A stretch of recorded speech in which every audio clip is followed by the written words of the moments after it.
Catecumenato, Capela Nossa Senhora de Nazaré, Matriz, Paróquia São Pedro Apóstolo. A vida de Pedro, pós-ressurreição de Jesus Cristo. Jesus, ressuscitado, aparece aos seus discípulos. Para constatar a veracidade da informação de Maria Madalena, Pedro e o discípulo que Jesus amava, que pelas Escrituras nos faz crer que seja João, chegaram ao sepulcro e, apesar de João chegar primeiro, ele aguardou que Pedro chegasse para confirmar o que Maria havia dito. Jesus cura o coração de Pedro. Mesmo Jesus tendo aparecido a Pedro na Judéia, ele volta a Galiléia, onde havia sido convidado para ser pescador de homens. E Pedro decide voltar a pescar, apesar de Jesus já tê-lo perdoado por sua negação. Jesus o chama à parte, atesta o amor de Pedro e pede por 3 vezes que ele apacente suas ovelhas. Atos, capítulo 2, versículo 37. Pedro sugere a todos, incluindo os pagãos, que se arrependessem dos seus pecados para serem batizados em nome de Jesus e recebessem também o Espírito Santo. Atos, capítulo 2, versículo 14. Pedro presidiu a primeira Assembleia Apostólica que elegeu Matias como substituto de Judas Iscariotes. Havia muitas pessoas em Jerusalém para ver o que estava acontecendo.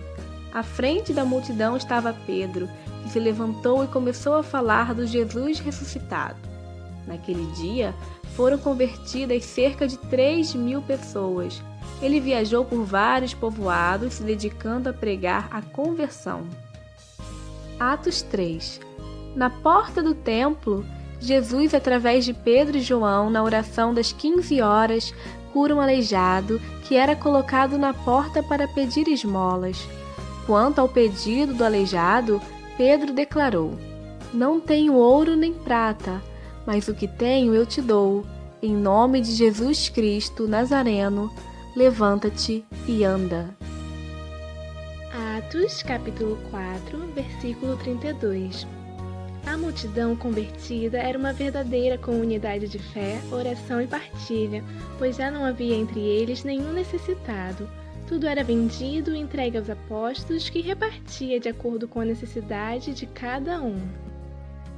Pregação e milagres. Atos, capítulo 5, versículo 12. A força da pregação era tanta que chegavam a levar para a rua os doentes, deitados em leitos e padíbulas, para que, ao passar Pedro, ao menos sua sombra cobrisse algum deles. Muitas pessoas acorriam das cidades vizinhas de Jerusalém, levando doentes e possessos de espíritos impuros, e todos eram curados. Milagres de Pedro em Lida. Atos, capítulo 9, versículo 32.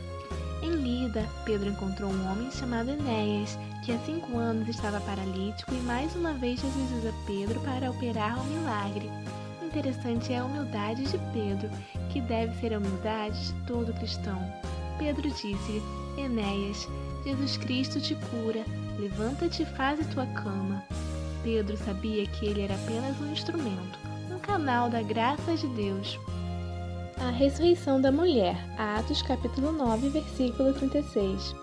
A unção sobre São Pedro era tamanha que até ressuscitar mortos ele, pela ação do Espírito Santo, conseguia. Vemos que mesmo sua sombra realizava prodígios e milagres. Em Jope, uma discípula chamada Tabita veio a falecer. Estando na cidade de Lida, Pedro foi chamado e usado como canal da graça para ressuscitá-la. Com esse fato, muitos em Jope abraçaram a fé.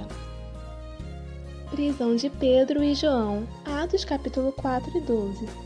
Após a morte e ressurreição de Jesus, tentaram de todas as maneiras calar e abalar a fé daqueles que acreditavam nele e afirmavam que ele tinha ressuscitado. Todos os apóstolos eram duramente perseguidos e Pedro era um dos que mais sofria. Herodes manda prender Pedro e João por anunciarem a ressurreição dos mortos na pessoa de Jesus. E enquanto os fiéis oravam, um anjo do Senhor apareceu na prisão e, tocando no lado de Pedro, fez com que as correntes caíssem de suas mãos. A morte de Pedro. De acordo com os relatos das tradições cristãs, Pedro foi morto em Roma, aproximadamente 68 d.C. Foi crucificado de cabeça para baixo, por ser julgado indigno de morrer do mesmo modo que Jesus morreu. Em descobertas recentes de historiadores, há evidências que comprovam que Pedro foi sepultado em Roma, num local que é conhecido como Necrópole Vaticana. Devido às análises feitas pelos arqueólogos, foi possível confirmar que os ossos achados na década de 1940 são do apóstolo Pedro. Em 1953, encontraram a seguinte escrita no seu túmulo: Petrus N. Seu significado é Pedro está aqui, que foi analisada e considerada legítima.